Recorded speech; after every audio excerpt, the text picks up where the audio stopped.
ఈ star casting ఒకటి. అంటే చిత్ర పరిశ్రమ మీద ఎందుకు ఇంత గౌరవం అంటే మనందరం కులాల మీద, మతాల మీద, ప్రాంతాల మీద, భాషల మీద కొట్టుకుంటూ ఉంటాం.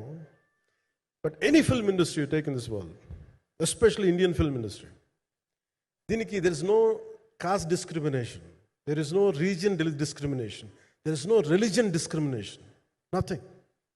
It's purely your creative potentiality, purely your creative ability.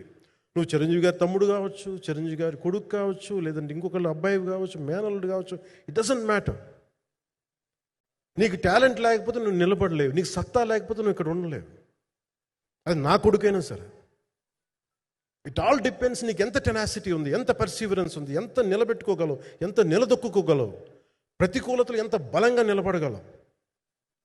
ఒక నిర్మాత సినిమా తీయడం అంటే ఒక యజ్ఞం చేయడం లాంటిది. తిట్లు తినాలి, ఇబ్బందులు